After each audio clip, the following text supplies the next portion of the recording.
الشيطان اللعين الرجيم بسم الله الرحمن الرحيم وما لأحد عنده من نعمة تجزى إلا ابتغاء وجه ربه الأعلى صدق الله مولانا العظيم إن الله وملائكته يصلون على النبي يا أيها الذين آمنوا صلوا عليه وسلموا تسليما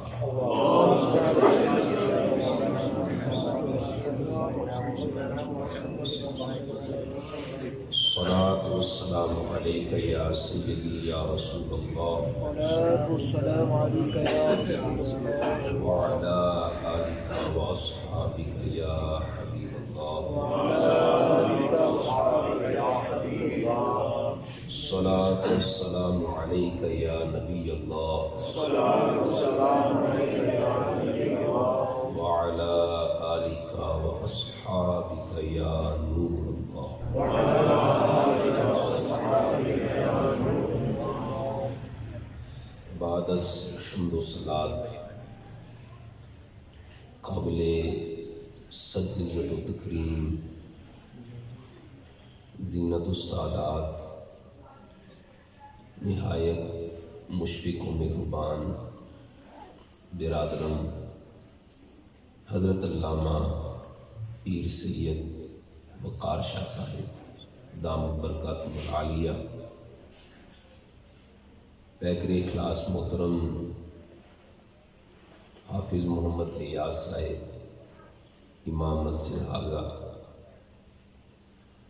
بلبل باغ و بہار مدینہ حافظ محمد رضوان صاحب،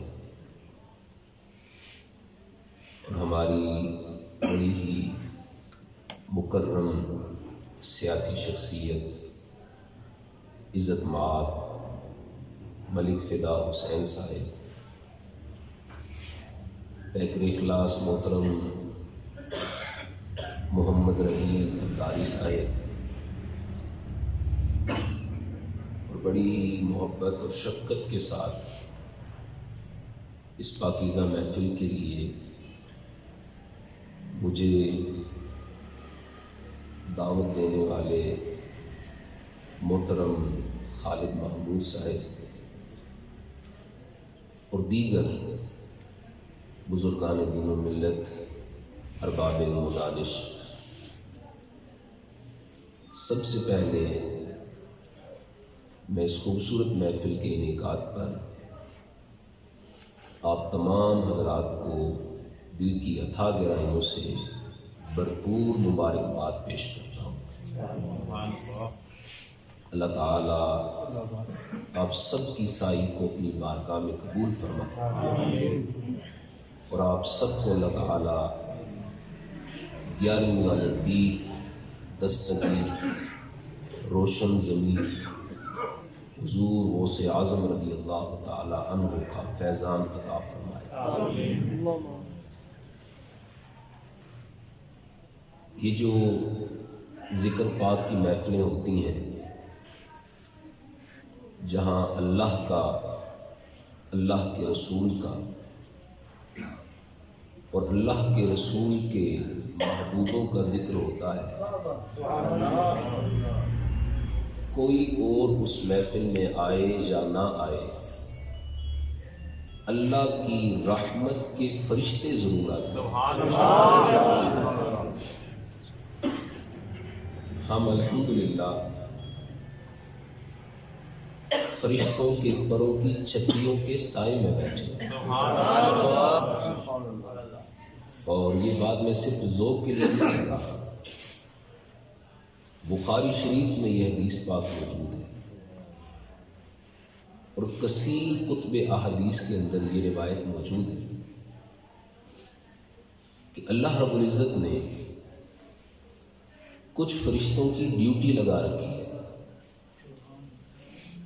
ان کا صرف یہی کام ہے کہ انہوں نے ذکر کی محفلوں کو تلاش کرنا ہے،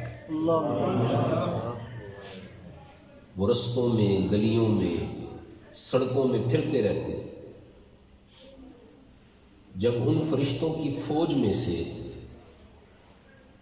کسی ایک فرشتے کو ذکر پاک کی محفل مل جاتی ہے تو وہ باقی فرشتوں کو آواز لگاتا ہے کہ اے فرشتوں، جلدی سے میرے پاس آ جاؤ، جس محفل کو ہم ڈھونڈ رہے تھے ہمیں وہ محفل مل گئی۔ سبحان اللہ۔ پھر وہ سارے فرشتے اس مقدس محفل میں آتے ہیں اور پھر ایک فرشتہ اس محفل پر اپنے پروں سے سایہ کرتا ہے، اس کے اوپر دوسرا فرشتہ اپنے پروں سے سایہ کرتا ہے، اس کے اوپر تیسرا فرشتہ، حتیٰ کہ فرش سے لے کر آسمان تک یہ ساری جگہ فرشتوں کے پروں سے بھر جاتی ہے۔ مجھے کہنے دیجیے، جب محفل شروع ہوتی ہے تو وہ محفل فقط خاکیوں کی محفل ہوتی ہے، اور پھر ایک وقت آتا ہے بظاہر وہ خاکیوں کی محفل ہوتی ہے، حقیقت میں وہ محفل نوریوں کی بن جاتی ہے، کیونکہ اس قدر نوری فرشتے اس محفل میں آ جاتے ہیں۔ اللہ رب العزت ان فرشتوں سے پوچھتا ہے، یہ کوئی قصہ کہانی نہیں ہے، بخاری شریف میں حدیث پاک موجود ہے، اور بخاری شریف کے بارے میں بعض محدثین کا یہ قول ہے کہ اصح الکتب بعد کتاب اللہ، قرآن مجید کے بعد سب سے اتھینٹک ترین، سب سے معتبر کتاب بخاری شریف، اور بخاری شریف میں نبی پاک صلی اللہ علیہ وسلم کا فرمان۔ اللہ پھر ان فرشتوں سے پوچھتا ہے، اے فرشتوں، ذرا میرے سامنے اس محفل کا منظر پیش کرو، وہ محفل کیسی تھی، لوگ بیٹھ کر کیا کر رہے تھے؟ وہ فرشتے اللہ کی بارگاہ میں عرض کرتے ہیں، حالانکہ یہ ساری باتیں اللہ جانتا ہے، مگر پوچھنا کسی مقصد کے لیے چاہتا کہ فرشتے ان بندوں کا حال میرے سامنے بیان کریں، اور اللہ ان فرشتوں کو گواہ بنا کر ذکر کی محفل میں آنے والوں کو انعامات عطا فرمائے۔ اللہ پوچھتا ہے وہ کیا کر رہے تھے لوگ؟ فرشتے عرض کرتے ہیں کہ اے اللہ، وہ بڑے وجدانی کیفیت میں بڑی توجہ اور محبت کے ساتھ تیرا ذکر کر رہے ہیں۔ اللہ ان سے پوچھتا ہے، وہ جو لوگ مل بیٹھ کر ذکر کر رہے تھے اور میری یاد میں مگن تھے، کیا انہوں نے کبھی مجھے دیکھا ہے؟ فرشتے عرض کرتے ہیں مالک نہیں دیکھا۔ اللہ پوچھتا ہے وہ جو بن دیکھے تڑپ کر اور محبت سے میرا ذکر کر رہے تھے، اگر وہ مجھے دیکھ لیں پھر ان کے ذکر کرنے کی کیفیت کیا ہوگی؟ پھر وہ کیسے ذکر کریں؟ فرشتے عرض کرتے ہیں کہ اے اللہ، وہ جو بن دیکھے بڑی محبت کے ساتھ، توجہ کے ساتھ، لگن کے ساتھ تیرا ذکر کر رہے ہیں، اگر وہی لوگ تیرے جلووں کا دیدار کر لے پھر مزید لگن، مزید رغبت اور مزید محبت سے تیرا ذکر کرتے ہیں۔ اللہ ان سے پوچھتا ہے کہ وہ جو ذکر کی محفل میں آئے تھے، وہ جو اہل ذکر تھے، وہ کیا مانگتے؟ فرشتے عرض کرتے ہیں کہ اے اللہ، وہ تجھ سے تیری جنت کا سوال کرتے ہیں، چونکہ جنت اللہ کے انعامات کا مرکز ہے، اللہ کے فیضان، اللہ کی رحمت کا مرکز ہے، تو وہ ذکر کرنے والے اے اللہ تجھ سے تیری رحمتوں کا سوال کرتے ہیں، جنت کا سوال کرتے ہیں۔ اللہ ان سے پوچھتا ہے فرشتوں سے کہ وہ جو جنت کا سوال کر رہے ہیں، کیا کبھی انہوں نے جنت کو دیکھا ہے؟ فرشتے عرض کرتے ہیں نہیں دیکھا. تو اللہ تعالیٰ پھر پوچھتا ہے وہ جو جنت کو دیکھے بغیر جنت کا سوال کر رہے ہیں اور مجھ سے جنت مانگ رہے ہیں، اگر وہ جنت کو دیکھ لیں پھر ان کی کیفیت کیا ہو؟ تو فرشتے عرض کرتے ہیں کہ اے اللہ اگر وہ جنت کو دیکھ لیں پھر اور زیادہ تڑپ تڑپ کر تجھ سے جنت کا سوال کریں. اللہ پھر پوچھتا ہے کہ وہ جو ذکر کی محفل میں بیٹھے تھے وہ کس چیز سے پناہ چاہتے ہیں، کس چیز سے بچنا چاہتے ہیں؟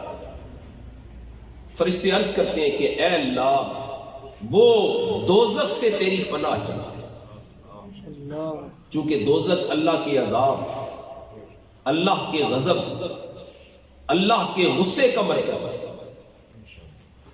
تو اے اللہ وہ تجھ سے جہنم سے بچنے کا سوال کرتا ہے اور جہنم سے تیری پناہ چاہتا ہے. تو اللہ پوچھتا ہے کیا انہوں نے کبھی دوزخ کو دیکھا؟ فرشتے عرض کرتے ہیں نہیں دیکھا. اے اللہ پوچھتا ہے فرشتوں اگر وہی لوگ جہنم کو دیکھ لیں اور جہنم میں ہونے والے عذابات کو دیکھ لیں تو پھر کیا کریں؟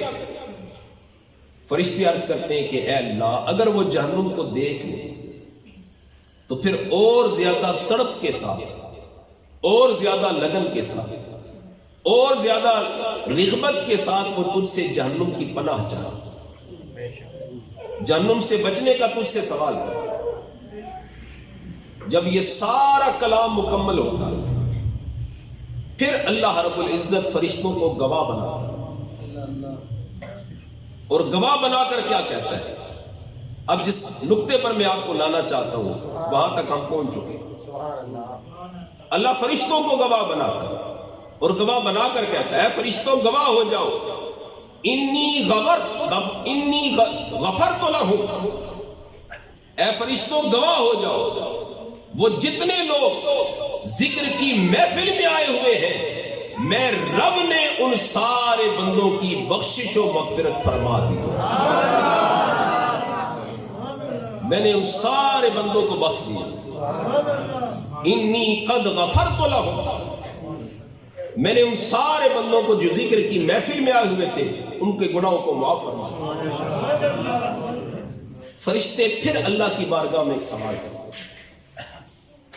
ان فرشتوں میں سے ایک فرشتہ عرض کرتا ہے اے اللہ وہ جتنے لوگ محفل میں تیرا ذکر کرنے کے لیے آئے تھے تو نے ان سب کو بخش دیا، وہ اس قابل ہے کہ انہیں بخشا جائے کیونکہ تیرے ذکر کے لیے آئے ہوئے تھے. لیکن اے اللہ اس محفل میں ایک بندہ ایسا تھا جو ذکر کرنے کے لیے نہیں آیا، اللہ اکبر، جو ذکر سننے کے لیے نہیں آیا، جو ذکر کرنے کی نیت لے کر نہیں آیا، بس چلتے چلتے کسی کام سے جا رہا تھا، اسے کوئی اپنا کام تھا، توجہ اس کی اپنے کام کی طرف تھی، ذکر کی طرف کوئی توجہ نہیں تھی، بس وہ بھی آ کر بیٹھ گیا. تو اے اللہ کیا تو نے اس ایک بندے کی بخشش بھی فرمائی جو اپنے کام کے لیے آیا تھا، ذکر کے لیے نہیں آیا تھا، نہ ذکر سننے کے لیے نہ ذکر کرنے کے لیے. تو یا اللہ کیا اس کی بھی تو نے بخشش فرما دی؟ اللہ رب العزت کا جواب سنیے. حضور فرماتے ہیں رب فرماتا ہے ہم القوم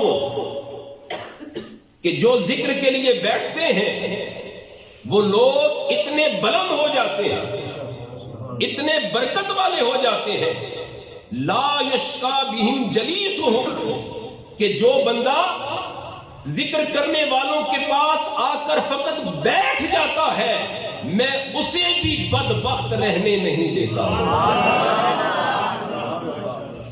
میں اسے بھی بدبخت رہنے نہیں دیتا.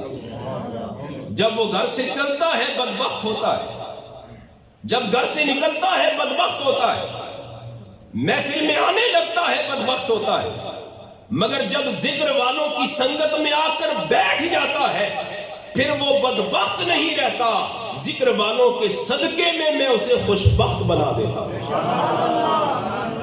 اس کا شمار خوشبختوں میں ہو جاتا ہے. پھر وہ بدبخت نہیں رہتا، خوش بخت بن جاتا۔ تو جو محفل میں ذکر کے لیے آئے اللہ ان کے بھی گناہوں کو معاف فرمائے گا، اور اس حدیث کے مطابق جو اپنے کام کے لیے آیا رب اسے بھی بدبخت رہنے نہیں دے گا۔ اس حدیث مبارکہ سے ہم اہل سنت کے بہت سارے عقائد و نظریات نکھر کر سامنے آ جاتے ہیں، جن میں سے ایک عقیدہ یہ ہے کہ اللہ والوں کی صحبت میں بیٹھ جانا اللہ کی برکتیں حاصل کرنے کا بہترین ذریعہ۔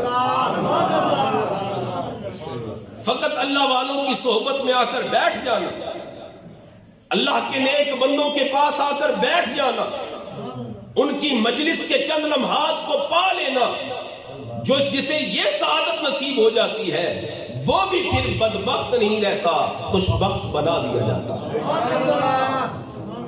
اس لیے ہمارے بزرگ کہا کرتے کہ صحبت صالح ترا صالح کنت، کہ اچھے بندوں کی صحبت بھی تجھے اچھا بنا دے گی، اچھے بندوں کی صحبت بھی تجھے اچھا بنا دے گی۔ تو اس سے پتا چلا کوئی آج بھی کسی اللہ والے کی صحبت میں آ کر بیٹھ جائے، جو اللہ کی رحمتیں اللہ والے پہ برسیں گی اس کے چند چھینٹے پاس بیٹھنے والوں کو بھی نصیب ہو جائے۔ اب میں ایک خاص نقطہ آپ کے سامنے رکھنا چاہتا ہوں، جو اس پرفتن دور میں، جو اس آزمائش والے دور میں، جو اس دنیا دار دور میں، جو اس دین سے دور دور میں کسی اللہ والے کے پاس بیٹھ جائے اللہ اسے بدبخت نہیں رہنے دیتا، تو ان کی خوش بختی کا عالم کیا ہوگا جنہیں رب نے غوث اعظم کی صحبت عطا فرمائی، جنہیں اللہ نے پیران پیر دستگیر حضرت شیخ عبد القادر جیلانی کی صحبت عطا فرمائی۔ یہی وجہ ہے کہ جو غوث پاک کی محفل میں آتا تھا، جو غوث پاک کی محفل میں آتا تھا، غوث پاک کی نگاہ فیض سے فیضیاب ہو کے جاتا تھا۔ 5000 کافروں نے 5000 کافروں نے حضرت شیخ عبد القادر جیلانی کے ہاتھ میں اسلام قبول فرمایا، اور 1 لاکھ سے زائد گناہگاروں نے توبہ کی، اور شیخ عبد القادر جیلانی کی صحبت کی وجہ سے اللہ نے انہیں نیک بندوں میں شامل فرمایا۔ دین کے اتنے بڑے مبلغ تھے حضرت شیخ عبد القادر جیلانی، اللہ۔ تو جو حضرت شیخ عبد القادر جیلانی کی صحبت میں آ جائے وہ بدبخت نہیں رہتا۔ یہ شیخ عبد القادر جیلانی کا فیض ہے کہ نگاہ فیض سے چوروں کو چوری سے اٹھا کر قطبیت کے مقام پہ فائز فرما دیا۔ تو جو حضرت شیخ عبد القادر جیلانی کی صحبت میں آ جائے وہ بھی بدبخت رہتا۔ تو ذرا خود سوچئے کہ اگر شیخ عبد القادر جیلانی کی صحبت کی برکتوں کا یہ عالم ہے تو شیخ عبد القادر جیلانی جس مصطفیٰ کے صدقے میں غوث بنے ہیں اس مصطفیٰ کی صحبت کے فیض کا عالم کیا ہوگا؟ اس مصطفیٰ کے صحبت کے فیض کا عالم کیا ہوگا؟ اور پھر اس مصطفیٰ کی صحبت میں صحابہ کرام جو بیٹھا کرتے تھے، وہ صحابہ کرام جنہیں صبح بھی چہرہ مصطفیٰ دیکھنا نصیب ہوتا تھا، جنہیں شام کو بھی چہرہ مصطفیٰ دیکھنا نصیب ہوتا تھا، ان صحابہ کرام کو اللہ نے کتنے مراتب اور عظمتیں عطا فرمائی جنہیں صحبت مصطفیٰ نصیب ہوتا۔ اللہ، یہی وجہ ہے کہ آپ عرب کی تاریخ دیکھ لیجیے، عرب کی تاریخ، ہر گناہ، ہر قسم کا عیب، ہر قسم کی برائی، ہر قسم کی بری عادت اہل عرب میں پائی جاتی ہے۔ زمانے جاہلیت کی بات ہو، منڈیوں میں جا کر ماؤں کو کس نے بیچا؟ اہل عرب نے بیچا۔ اپنی سگی بیٹیوں کو زندہ درگور کس نے کیا؟ اہل عرب نے کیا۔ اپنی بہنوں کو باپ کی وراثت سے محروم کس نے رکھا؟ اہل عرب نے۔ سگی بہنوں کو نکاح میں لے کر اپنی بیوی کس نے بنایا؟ اہل عرب نے۔ قتل کرنے کو، جھوٹ بولنے کو، دغا دینے کو اپنے لیے اعزاز کون سمجھتا تھا؟ اہل عرب سمجھتے تھے۔ لیکن پھر انہی لوگوں کو جب صحبت مصطفیٰ نصیب ہوئی، جب انہی لوگوں کو اللہ کے محبوب کی صحبت میں بیٹھنا نصیب ہوا، تو پھر ان کا حال یہ ہوا، پھر وہ نیک اعمال سے صرف محبت نہیں کرتے تھے، پھر وہ نیک اعمال سے عشق کیا کرتے تھے، عشق، اور برے اعمال سے بچنا ان کے لیے اتنا آسان ہو گیا تھا کہ وہ بری عادات کو چھوڑنا تب تک پسند کرتے تھے کہ جان تو جا سکتی ہے مگر پھر کوئی گناہ نہیں کیا جا سکتا۔ اور اللہ رب العزت نے صحابہ کرام کی اس شان کو قرآن مجید کا حصہ بنایا۔ قرآن مجید میں اللہ رب العزت نے ارشاد فرمایا کہ صحابہ کرام کی شان کیا؟ سورہ حجرات ہے، آیت نمبر 7۔ اللہ رب العزت صحابہ کرام کی شان کو بیان فرمایا۔ طبیعت حالت میری آپ کے سامنے ہے، میں کوشش کرتا ہوں قرآن مجید پڑھنے کی، آپ ذرا سبحان اللہ ماشاءاللہ کہتے کہتے ساتھ دیجیے۔ صحابہ کرام کی شان اللہ رب العزت کیسے بیان فرمایا؟ وَلَكِنَّ اللَّهَ حَبَّبَ إِلَيْكُمُ الْإِيمَانَ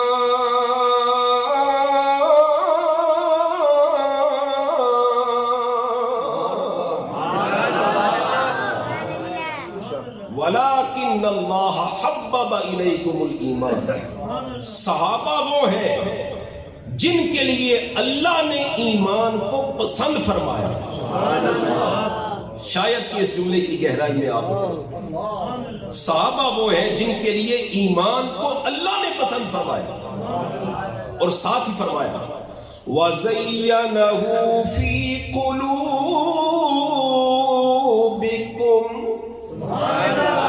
اللہ نے صحابہ کرام کے دلوں کو ایمان سے مزین فرما دیا، ایمان سے آراستہ فرمایا۔ مزین کرنا، آراستہ کرنا، میں اس کا ایک مفہوم آپ کو سمجھاتا ہوں۔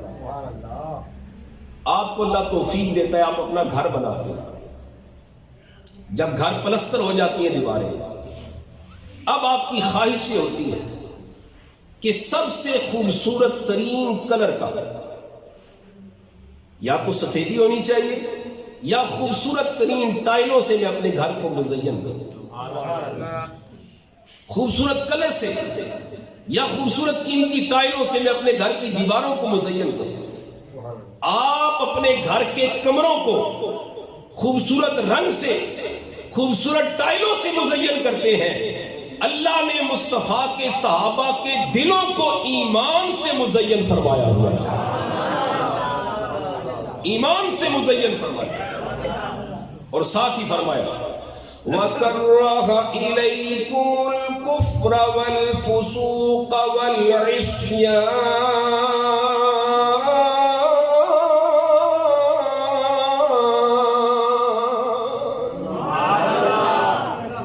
صحابہ کرام ہر قسم کے گناہ، ہر قسم کی نافرمانی، ہر قسم کی حکم عدولی سے سخت ترین نفرت فرماتے ہیں۔ کوئی گناہ صحابہ کرام کے قریب آ سکتا نہیں۔ اور ساتھ آیت مبارکہ کا آخری حصہ اللہ نے فرمایا اولئک هم الراشدون، اللہ نے فرمایا تمام کے تمام صحابہ کرام ہدایت یافتہ ہیں۔ صحابہ کی شان سن کر ذرا سینے سے کہیے سبحان اللہ۔ میں اولئک هم الراشدون، تمام کے تمام صحابہ کرام ہدایت یافتہ۔ اب ایمان سے بتائیے، ایمان سے جن کے ایماندار ہونے کی گواہی اللہ دے، جن کے سینوں کو ایمان سے مزین میرا رب کرے، جنہیں ہدایت یافتہ میرا رب فرمائے، کیا ان کے جنتی ہونے میں کوئی ایماندار شک کر سکتا؟ ہاں، بے ایمانوں کو اب بھی شک ہے کہ ہر صحابی نبی جنتی جنتی نہیں کہنا چاہیے۔ بے ایمانوں کو اب بھی تکلیف ہے۔ کل تک یہ کہتے تھے حق چار یار، نعرے تحقیق کا جواب حق چار یار نہیں ہونا چاہیے، حق سب یار ہونا چاہیے۔ جب حق سب یار کا مفہوم امیر اہل سنت نے ہر صحابی نبی جنتی جنتی کی صورت میں پیش کیا تو اب انہیں یہ نعرہ بھی اچھا نہیں لگا۔ امیر المجاہدین فرمایا کرتے تھے پیڑا ہو تے پھکیاں ہو۔ مسئلہ نعرے سے نہیں ہے، مسئلہ یہ ہے کہ ہر صحابی نبی جنتی جنتی میں سیدنا امیر معاویہ بھی آتے ہیں اور انہیں امیر معاویہ کی شان ہضم نہیں ہوئی۔ حالانکہ اہل سنت کا عقیدہ 14 صدیوں سے یہی ہے، جس طرح تمام صحابہ کرام سے اللہ نے جنت کا وعدہ کیا ہے، حضرت امیر معاویہ سے بھی رب نے جنت کا وعدہ فرمایا۔ اور حضرت عبداللہ ابن مبارک رحمت اللہ تعالی علیہ سے پوچھا گیا کہ حضرت امیر معاویہ کا دور فتنوں کا دور تھا اور حضرت عمر بن عبدالعزیز کا دور بڑے سکون کا اور اسلام کی سربلندی کا دور تھا۔ حضرت عمر بن عبدالعزیز کا دور وہ تھا جس میں شیر اور بکری دونوں ایک جگہ پہ کھڑے ہو کر پانی پیا کرتے ہیں۔ بکری کو شیر سے کوئی خطرہ نہیں ہوتا تھا۔ عمر بن عبدالعزیز رحمت اللہ تعالی علیہ کا دور وہ دور تھا جس میں لوگ زکوٰۃ لے کے پھرتے تھے، زکوٰۃ لینے والا غریب کوئی نہیں ملتا۔ اسلام کی بلندی اور امن و سکون کا دور تھا۔ تو حضرت عبداللہ ابن مبارک سے پوچھا گیا، فرمایا کہ بتائیے حضرت امیر معاویہ افضل ہے یا حضرت عمر بن عبدالعزیز افضل ہے؟ تو حضرت عبداللہ ابن مبارک کا فتویٰ سنیے، یہی فتویٰ ہر سنی کا ہونا چاہیے۔ آپ نے فرمایا کہ امیر معاویہ صحابی رسول ہے اور عمر بن عبدالعزیز صحابی رسول نہیں ہے۔ پھر آپ نے فرمایا کہ تم پوچھتے ہو دونوں میں سے افضل کون ہے، تو سنو، امیر معاویہ نے نبی پاک کے ساتھ جو جہاد کیا، اس جہاد کے دوران جو خاک جو مٹی حضرت امیر معاویہ کی گھوڑے کے ناک کے اندر گئی ہے، وہ مٹی بھی عمر بن عبدالعزیز سے افضل ہے۔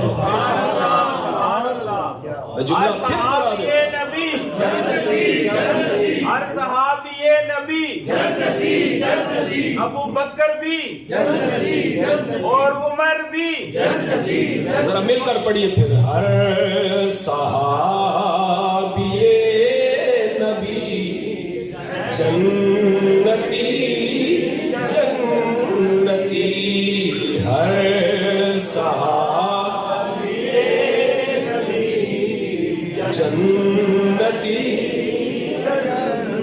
یعنی کا لنگر کھانے والوں کی آوازیں اتنی ڈھیلی تو نہیں ہوتی۔ ہر صحابی نبی مجھے صبح سے ٹمپریچر بھی ہے، گلے کی حالت بھی آپ کے سامنے ہے، پر بولنے میں کوئی کنجوسی نہیں کر رہا۔ پتہ نہیں آپ صحابہ کی عظمت کا نعرہ لگاتے ہوئے کنجوسی کیوں کر رہے ہیں؟ تو رافضی شیعہ تفصیلی تو نہیں بیٹھا ہوا یہاں، سارے سنی بیٹھے ہوئے ہیں، تو ہمیں ڈر کس چیز کا ہے؟ ہاتھوں کو اٹھا کر ذرا زور لگا کے پڑھیے، ہر صحابی نبی جنتی، سب صحابیات بھی جنتی، چار یاران نبی جنتی جنتی، والدین مصطفیٰ بھی جنتی جنتی۔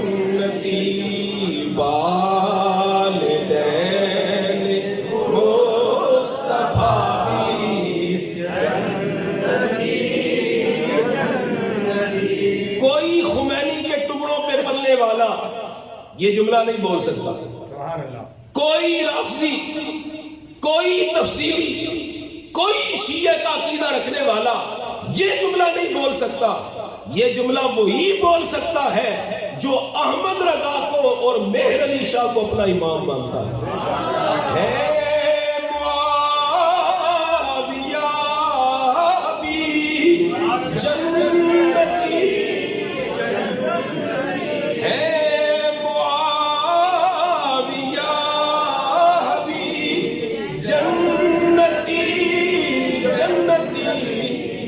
اور ابو سفیان بھی جنتی. ایک بار مل کر پڑھیے. ہر صحابی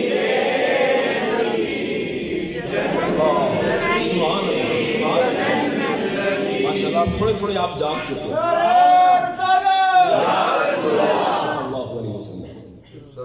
اللہ نے فرمایا اولئک هم الراشدون، یہ تمام کے تمام صحابہ کرام ہدایت یافتہ. اور اللہ نے ساتھ یہ بھی فرمایا سورہ بقرہ شریف پہلا سپارہ، اللہ فرماتا ہے تمہیں میں ہدایت ہی تب دوں گا جب تم ایسے ایمان لے کر آؤ گے جیسے ایمان میرے رسول کے صحابہ لے کر آئے. جو کسی صحابی کو جہنمی کہے خود پکا جہنمی ہے. جو صحابی رسول کے جہنمی ہونے میں شک کرے وہ بھی پکا جہنمی ہے. اس لیے کہ اللہ فرماتا ہے میں ہدایت ہی تب دوں گا جب ایسے ایمان لے کر آؤ گے جیسے ایمان مصطفیٰ کے صحابہ لے کر آئے. قرآن مجید کا پہلا سپارہ سورہ بقرہ، اللہ فرماتا ہے فَإِنْ آمَنُوا بِمِثْلِ مَا آمَنْتُمْ بِهِ، اگر ویسے ایمان لاؤ گے جیسے ایمان مصطفیٰ کے صحابہ لائے فَقَدْ اهْتَدَوْا، پھر میں تمہیں ہدایت عطا فرماؤں. میں خاص نقطہ آپ کے سامنے رکھنا چاہتا ہوں، خاص نقطہ. اللہ فرماتا ہے ویسے ایمان لے کر آؤ گے جیسے نبی کے صحابہ نے لایا میں تمہیں ہدایت عطا فرماؤں گا. آج 14 صدیوں کے بعد جو صحابہ کی غلامی کرتے ہوئے ایمان لائے اللہ اسے ہدایت عطا فرمائے گا. خود صحابہ کرام ہدایت کے کس درجے پہ کھڑے ہوئے، کس درجے پہ کھڑے ہوئے کوئی انسان تصور ہی نہیں کر سکتا. اور پھر تمام صحابہ کرام عزتوں کے حامل ہیں، تمام صحابہ کرام عزت اور ادب کے قابل ہیں، مگر ہم اہل سنت کا 14 صدیوں پر محیط یہ بھی عقیدہ ہے کہ تمام صحابہ کرام میں سب سے بلند ترین درجہ رب نے یار غار صدیق اکبر کو عطا فرمایا ہے. سب سے بلند ترین درجہ سیدنا صدیق اکبر، جن کے بارے میں مولا علی بھی فرمایا کرتے تھے، فرماتے تھے ردینا لدنیانا ما رضی رسول اللہ صلی اللہ علیہ وسلم لدیننا. فرمایا کرتے تھے جس صدیق اکبر کو مصطفیٰ نے مصلی پہ کھڑے ہو کے ہمارے دین کا امام بنایا ہے ہم نے اس صدیق اکبر کو دنیا کا امام بھی تسلیم کر لیا. تمام صحابہ کرام میں بلند ترین درجہ سیدنا صدیق اکبر. اور میں روایت پڑھ کر حیران ہو گیا کہ سیدنا صدیق اکبر کے ذاتی مال میں، ذاتی مال کو میں مصطفیٰ اس طرح خرچ کیا کرتے تھے جس طرح اپنا مال. نہ حضور علیہ الصلوۃ والسلام نے کبھی تردد فرمایا، نہ صدیق اکبر نے کبھی پوچھا یا رسول اللہ میرا مال ہے آپ کیسے خرچ کر رہے ہیں. حضور علیہ الصلوۃ والسلام ذاتی مال کی طرح صدیق اکبر کے مال میں تصرف فرمایا کرتے. ایک دن حضور علیہ الصلوۃ والسلام مکے کی گلیاں سے گزر رہے تھے، دیکھا تو امیہ بن خلف نے تپتی ہوئی ریت کے اوپر حضرت بلال حبشی کو سیدھا لٹایا ہوا اور سینے پر بہت بڑا پتھر رکھا ہوا اور کہا بلال اس وقت تک تجھے یہی تکلیف دی جائے گی جب تک تو رسول اللہ کا دامن نہیں چھوڑتا. تو بلال ہر سانس میں یہی کہتے تھے کہ جان تو دے سکتا ہوں پر مصطفیٰ کا دامن نہیں چھوڑ سکتا. حضور علیہ الصلوۃ والسلام قریب سے گزرے تو بلال حبشی کی ہر سانس سے آواز آ رہی تھی احد احد، اے امیہ بن خلف جتنا ظلم کرنا ہے کر لے، میری زبان کو رب کے ذکر سے تو روک نہیں سکتا۔ فرمایا احد وہ ایک ہے، احد وہ ایک ہے۔ جب بلال حبشی کی اس کیفیت کو میرے مصطفیٰ نے دیکھا تو فرمایا بلال غم نہ کرنا، جس احد کے تو نعرے لگا رہا ہے وہی احد ان قریب تجھے اس تکلیف سے نجات بھی عطا فرمائے۔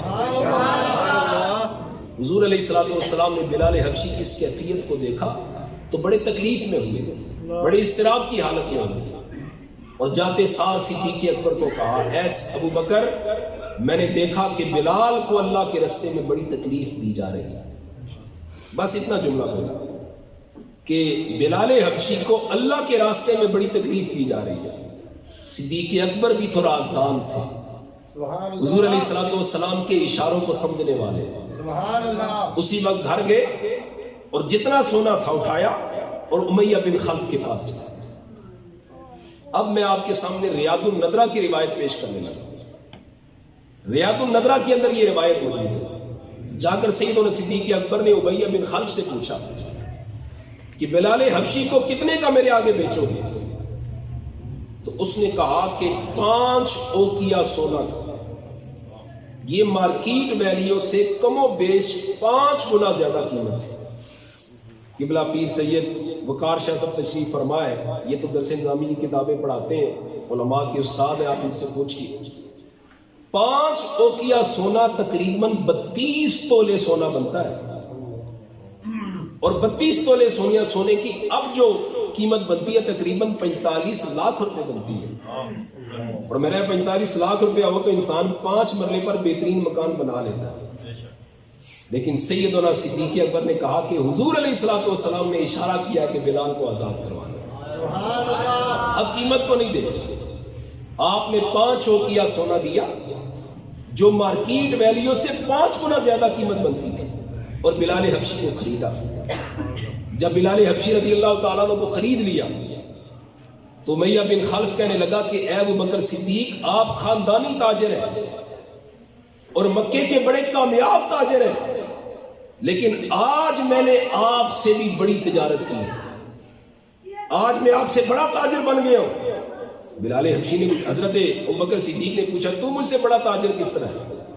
امیہ بن خلف کہنے لگا کہ اگر تم 1 اوقیہ سونے پہ اڑ جاتے تو میں تمہیں 1 اوقیہ سونا کا بھی بلال حبشی بیچ دیتا، مگر میں نے تم سے بڑا نفع لیا ہے، 5 گنا زیادہ قیمت دی ہے، 5 اوقیہ سونا زیادہ لیا ہے۔ تو سیدنا صدیق اکبر نے کہا ارے جاہل اور پاگل، تو مجھ سے بڑا تاجر کیسے بن سکتا ہے؟ فرمایا کہ اللہ کی عزت کی قسم، اگر تو بلال حبشی کی قیمت 100 اوقیہ لگاتا پھر بھی ساری قیمت دے کر میں بلال کو خرید کے لے کے فرمایا وہ بلال جسے میں 100 اوقیہ کر سونا دے کر خریدنے کے لیے تیار تھا، تو نے تو مجھ سے 5 اوقیہ کا میرے آگے بیچ دیا۔ اب بتا نفع کا سودا تو نے کیا ہے یا مصطفیٰ کے یار ابو بکر صدیق نے کیا؟ بلال حبشی کو اتنی مہنگی قیمت پر خریدا اور جا کر آزاد کر دیا۔ مکے کے کافروں کو جب پتا چلا کہ ابو بکر صدیق نے مارکیٹ ویلیو سے 5 گنا زیادہ قیمت دے کر بلال حبشی کو خریدا ہے تو انہوں نے شور کر دیا، مکے میں دھوم ڈال دی، کہا کہ ابو بکر صدیق نے یہ جو بلال حبشی کو اتنا مہنگا خریدا ہے یہ اللہ کی رضا کے لیے نہیں خریدا، یہ اصل میں ہوا ایسے تھا کہ بلال حبشی نے ابو بکر صدیق پر کوئی احسان کیا تھا، صدیق اکبر نے بلال حبشی کو خرید کر آزاد کر کے اس احسان کا بدلہ واپس کیا، اللہ کی رضا کے لیے نہیں کیا حضرت صدیق اکبر نے یہ عمل کیا۔ اب دیکھیے ابو بکر صدیق کی شان کیا ہے، اعتراض کافر کرتے ہیں، جواب مصطفیٰ کا رب عطا فرماتا ہے۔ یہ ہے شان صدیق اکبر۔ اللہ رب العزت نے قرآن مجید کی پھر آیات نازل فرمائی، سورہ لیل 30واں سپارہ، اللہ نے فرمایا وَمَا لِأَحَدٍ عِندَهُ مِن نِعْمَةٍ تُجْزَىٰ فرمایا ابو بکر صدیق پر کسی کا کوئی احسان نہیں ہے۔ امیر المجاہدین حضرت علامہ خادم حسین رضوی رحمۃ اللہ تعالی علیہ آپ اکثر فرمایا کرتے تھے کہ اسلام آج بھی صدیق اکبر کا مقروض ہے۔ اسلام آج بھی صدیق اکبر کا مقروض ہے۔ کیوں؟ میرے آقا نے ارشاد فرمایا جس نے مجھ پر جو احسان کیا میں نے سب کو سب احسانات کا بدلہ دے دیا ہے، لیکن صدیق کے اتنے احسانات ہیں کہ اس کے احسانات کا بدلہ میں قیامت کے دن رب سے لے کے عطا فرماؤں گا۔ اسلام آج بھی صدیق اکبر کا مقروض ہے۔ تو اللہ نے فرمایا وَمَا لِأَحَدٍ عِندَهُ مِن نِعْمَةٍ تُجْزَىٰ، صدیق اکبر پر کسی کا کوئی احسان نہیں ہے۔ اور ساتھ ہی فرمایا إِلَّا ابْتِغَاءَ وَجْهِ رَبِّهِ الْأَعْلَىٰ، صدیق نے حضرت ابو بکر صدیق نے بلال حبشی کو صرف اور صرف اللہ کی رضا کے لیے خریدا، صرف اور صرف اللہ کی رضا کے لیے خریدا۔ میں کہتا ہوں جاہلو، روایتیں پڑھ کے ابو بکر صدیق کی گستاخیاں مت کرو، تاریخ پڑھ کے صدیق اکبر کے شان کے منکر مت بنو۔ صدیق اکبر وہ ہے جن کی شان روایتوں میں نہ پڑھو، جن کی شان قرآن کی آیتوں میں پڑھو۔ کہ اعتراض کافر کر رہے ہیں، جواب مصطفیٰ کرم عطا فرما۔ پنجابی کے شاعر نے بڑی پیاری بات کہی، میرا گلا ٹھیک ہوتا تو میں ذرا پڑھتا، مجھے بھی مزہ آتا، لیکن کوشش کرتا ہوں چونکہ حاضری اس بارگاہ میں لگا دوں، اور مجھے یقین ہے اس بارگاہ میں سوز و گداز کو نہیں دیکھا جاتا، دل کی محبت کو دیکھا جاتا۔ پنجابی کا شاعر بڑی پیاری بات کرتا ہے، کوئی دوجا صدیق آوے تے ویکھاں، ہے کوئی صدیق جیسا دوسرا؟ پھر پڑھیے ایک بار محبت سے، کوئی دوجا صدیق آوے تے ویکھاں، محبت سے پڑھیے، کوئی دوجا صدیق آوے۔ لنگر آپ کو تب ملے گا جب میں تقریر چھوڑوں گا، اور میں تقریر تب چھوڑوں گا جب آپ پڑھیں گے، اس لیے پڑھے، کوئی دوجا صدیق آوے تے ویکھاں، کوئی دوجا صدیق آوے تے ویکھاں، کوئی رتبہ غار نو پاوے تے ویکھاں، کوئی رتبہ غار نو پاوے تے ویکھاں۔ کون صدیق اکبر؟ نبی دی نبوت دا او پہلا گواہ، مردوں میں سب سے پہلے ایمان سیدنا صدیق اکبر لائے۔ نبی دی نبوت دا او پہلا گواہ، نبی دی تے اس تے اج بھی نگاہ، نبی دی تے اس تے اج بھی نگاہ، نبی دی تے او دی ایک آرام گاہ، نبی دی تے او دی ایک آرام گاہ، انہوں کوئی اوتھوں اٹھاوے تے ویکھاں، کوئی دوجا صدیق آوے تے ویکھاں۔ تمام صحابہ کرام میں سب سے بلندی پہ جو کھڑے ہیں وہ سیدنا صدیق اکبر رضی اللہ تعالیٰ عنہ، اور پھر چونکہ عمر بھر میرے مصطفیٰ کے ساتھ رہے، میرے مصطفیٰ نے پھر انعام کیا عطا فرمایا، قیامت تک قبریں بھی ان کی مصطفیٰ کے ساتھ۔ امام زین العابدین رحمت اللہ تعالیٰ علیہ سے پوچھا گیا کہ مصطفیٰ کی نظر میں صدیق اکبر کا مقام کیا ہے؟